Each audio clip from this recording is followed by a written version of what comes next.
Magandang araw sa lahat ng narito. Tayo magtipon, magtalakay ng gusto. Ang wika ba'y susi sa kultura ng pagyabong o sanhi ng paglimot ng ating pinagmulan?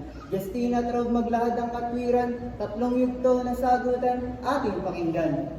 Ang wika ay buhay, dapat nating tanggapin. Pagbabago nito ay pag-usad sa hangarin. Sa bawat panahon nagdaan at lumipas, wika ay may mayabang kultura ay sumisikat. Di ba sa pag-agos sa mundo, di ba sa pag-agos sa mundo, napapatunayan lang na tayo ay sumasalo. Ngunit sa pagbabago, mayroong nawawala. Tradisyon ng lahi napaparam na. Ang wika ng ninuno, ating kayamanan.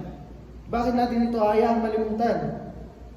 Sa bawat salitang banyagang pumapasok, kulturang sarili ay unti-unting nilulunod. Ngayon narinig na natin ang una nilang yugto. Kailangan na nga ba nating hayaan ang pagbabago ng kultura dahil sa wika?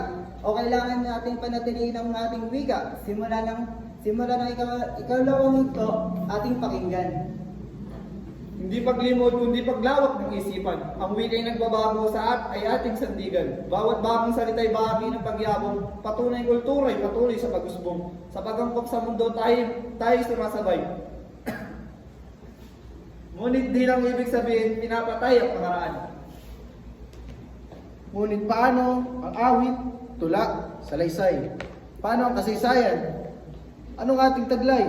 Kung ating palitan ang wikang kayaman, hindi ba tradisyon ay ating tinatalikuran? Sa pananatili ng wika at kultura, doon nagmumulang ating pagkakakilanlan. Ngunit sa pagdedesisyon ako'y hindi pa handa. Ang kailangan at kailangan pa natin ng ikatlong yugto. Kaya ulitin pakinggan natin ang mga huling salita. Okay na? Naka-play yun, no? Cut mo muna, para bas na. 1, 2, 3, go.